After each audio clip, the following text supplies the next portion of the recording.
अभी हम दरभंगा जिला के ललित नारायण मिथिला विश्वविद्यालय में हैं और यह विश्वविद्यालय का विवादों से पुराना नाता रहा है।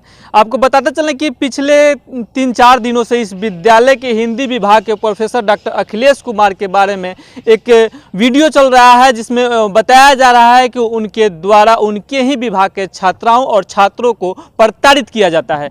अभी हम आपको बता दे रहे हैं कि यह ललित नारायण मिथिला विश्वविद्यालय है और दरभंगा जिला में हम हैं और इसलिए कि यह नया विवाद सामने आया है। हिंदी विभाग के सहायक प्रोफेसर डॉक्टर अखिलेश कुमार के बारे में बताया जा रहा है कि उन्होंने अपने ही विभाग के कुछ छात्र और छात्राओं को प्रताड़ित किया है। क्या किया है वह मामला हम खुद ही उनसे जानते हैं कि उन्होंने अपने ही छात्र छात्राओं के साथ ऐसा क्या किया कि जो सुर्खियों में आ गए हैं। आजकल सिर्फ और सिर्फ एक ही चीज़ चल रहा है, ललित नारायण मिथिला विश्वविद्यालय में सिर्फ और सिर्फ एक ही चीज़ से चर्चा के विषय बनाया हुआ है, तो वो डॉक्टर अखिलेश कुमार हिंदी विभाग के सहायक प्रोफेसर हैं। उन्हीं से जानते हैं कि आखिर मामला क्या है। आ चुके हैं ललित नारायण मिथिला विश्वविद्यालय हिंदी विभाग के सहायक प्रोफेसर डॉक्टर अखिलेश कुमार जी के पास। इनके ऊपर इनके ही विभाग के छात्र छात्राओं द्वारा इन पे आरोप लगाया जा रहा है। उसके सत्यापन हेतु हम यहाँ आए हैं कि उस मामले में कहाँ तक सच्चाई है। जैसा कि सर अभी 3 दिनों से आपके खिलाफ बहुत सारे ऐसे वीडियो चल रहे हैं, वायरल हो रहा है कि आपके ही छात्र छात्राओं द्वारा आप पे आरोप लगाया जा रहा है, उसके विषय में आप क्या कहिएगा? देखिए, ये सरासर षड्यंत्र है। मैं कम उम्र में ही काफ़ी लोकप्रिय प्राध्यापक हो गया था।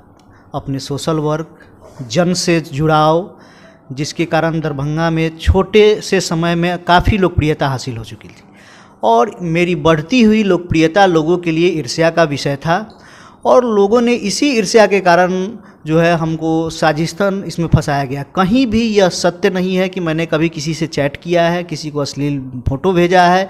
यह सब जो है एक क्रिएट किया गया, एक मतलब जो है हमारे खिलाफ साजिश है। अगर ऐसा कुछ प्रमाण है तो हमको उपलब्ध कराया जाए। ये सरासर झूठ है। जैसा कि छात्र और जो शिक्षक होते हैं, गुरु और शिष्य का जो रिश्ता होता है सबसे पवित्र होता है, तो आखिर आप ही के विभाग के बच्चे और बच्चियां आप पे इस प्रकार का आरोप लगा रहे हैं, तो इसके पीछे क्या रीज़न हो सकता है?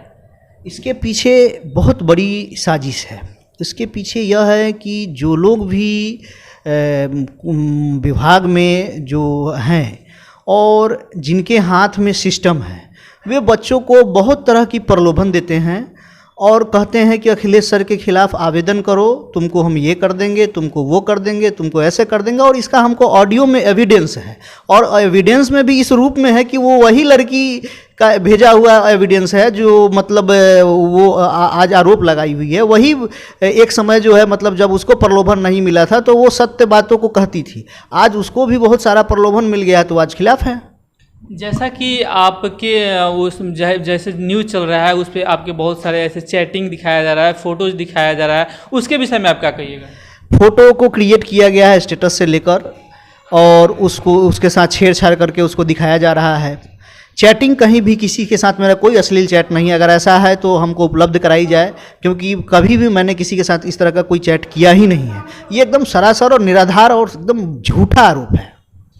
आखिर एक चीज़ हम आपसे लास्ट जानना चाहेंगे कि अभी जो मामला चल रहा है चारों तरफ, एक ही मतलब वर्षों से यह विश्वविद्यालय है जो कि हमेशा विवादों में रहा है। अभी एक नया मामला सामने आया है जिसमें आप पे आपके ही विभाग के कुछ जो छात्र छात्राएं हैं जो आरोप लगा रहे हैं। कुछ समय पहले आपके द्वारा कहा गया कि वो आपके बहुत अच्छे छात्र छात्राओं में से एक थे, लेकिन अभी उनके प्रलोभन के द्वारा आपको मतलब किन पे ये आरोप लगा रहा है जो उन्होंने उनको प्रलोभन देकर आप पे यह ऐसा संगीन आरोप लगाया है? जल्द ही हम इनके इस नाम का खुलासा करेंगे, क्योंकि हमारे पास एविडेंस है और भी ऑडियो में एविडेंस है और एक ही एविडेंस नहीं है, अलग अलग विद्यार्थियों का, लगभग 3 से 4-5 विद्यार्थियों का एविडेंस है कि सर आपको ये सर कहते हैं आप पे आवेदन करने के लिए। और ये आज का नहीं है, उसका रिकॉर्डिंग का डेट जो है लगभग आज से 4 से 5 माह पहले का है। मैं एविडेंस रखा था, चूँकि शिक्षक की एक मर्यादा होती है तो मैं अपने से बड़े लोगों पर किसी तरह का आरोप नहीं लगाना चाह रहा था, इसलिए मैंने उस ऑडियो को अपने पास रखा था। कभी मैंने ऐसा नहीं किया, लेकिन वे लोग जो है हमारे खिलाफ षड्यंत्र करके और मुझको, मेरे छवि को धूमिल किया है उन लोगों ने और हमारे व्यक्तित्व पे दाग लगाने का प्रयत्न किया गया है। तो मैं अब उस एविडेंस को जो है लोगों के सामने सार्वजनिक करूँगा। अच्छा, एक चीज़ आप बताइए, अभी तक आपके विश्वविद्यालय की तरफ से आपसे मतलब कुछ पूछा गया है या नहीं? अभी तो कोई नहीं पूछा गया है, जब भी पूछा जाएगा तो मैं जवाब दूंगा। मेरे पास बहुत एविडेंस है और एविडेंस के तथ्यात्मक और जवाब मैं दूंगा। तो जैसा कि आपने देखा कि ये ललित नारायण मिथिला विश्वविद्यालय हिंदी विभाग के सहायक प्रोफेसर थे डॉक्टर अखिलेश कुमार जी, और इनका कहना था कि जो भी आरोप हैं बेबुनियाद है। इन पे जो भी आरोप लगाया गया है इनको साजिश के तहत फंसाने का और इनके छबिल को धूमिल करने का प्रयास किया गया है। मैंने दूसरे पक्ष से भी बात करने का प्रयास किया, लेकिन उन बच्चों से बात नहीं हो पाया है। कॉल के माध्यम से भी मैंने बात करने का प्रयास किया, लेकिन कॉल नहीं लग पाया है। बहुत जल्द मैं दूसरे पक्ष को भी रखने का काम करूंगा। तो जैसा कि आपने सुना और देखा कि इस मामले